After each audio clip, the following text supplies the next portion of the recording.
এই হচ্ছে আরাফার ময়দান এবং আরাফার ময়দানের জাবালে রহমত পাহাড়, যেই পাহাড়ের আমাদের মানে আমাদের আদম আলাইসাল্লাম এবং হাওয়া আলাইসাল্লামের দেখা হয় দীর্ঘ সময় পর, এবং রহমতের মানে পাহাড় হিসেবেই এটা পরিচিত।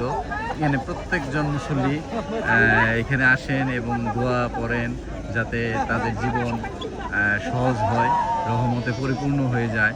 আরাফার ময়দান এখানে আসলে কি বলার আছে, আরাফার ময়দান এখানেই আসলে বলার কি মানে ভাষা খুঁজে পাওয়া যাচ্ছে না। প্রত্যেকটা গুরুত্বপূর্ণ ইসলামিক আনুষঙ্গিক বিষয় এটার সাথে জড়িত।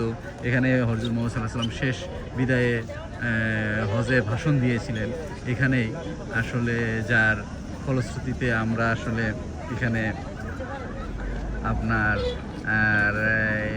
আসি এবং তার স্মৃতি বিজড়িত এইখানে তার পায়ের স্পর্শ অনুভব করতে পারতেছি। আসলে এর চেয়ে বড় কিছু আর কি আছে? আল্লাহ যে এই জায়গায় আমাকে আনছে, আমি 22 সাল থেকে আসার চেষ্টা করতেছি কিন্তু পারতেছি না। এখানে আসলে টাকা ফেক না, আপনার আল্লাহর যখন হুকুম হবে তখনই এইসব জায়গা আপনি দেখতে পারবেন, আদারওয়াইজ মানে হাজার চেষ্টা করলেও আপনি আসতে পারবেন না এখানে।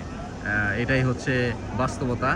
তো বাস্তবতা মেনে নিতে হবে, ইসলামের পথে আসতে হবে, ইসলামের নিয়ম কানুন অনুসরণ করতে হবে, তাহলেই জীবন সুন্দর হবে। আর নাচের পরের জন্ম বলছি এই কারণে যে আপনার এই হাসরের ময়দান, এটা হাসরের ময়দান হিসেবে বিবেচিত হবে এবং এখানেই মৃত্যুর পর আবার পুনরুত্থান ঘটবে আমাদের, এবং আমাদের কৃতকর্মের হিসাব আল্লাহর কাছে পাই টু পাই হিসাব বুঝাই দিতে হবে পুরো ডিস্ক আকারে, যে আমাদের ভিতরে একটা ডিস্ক থাকবে।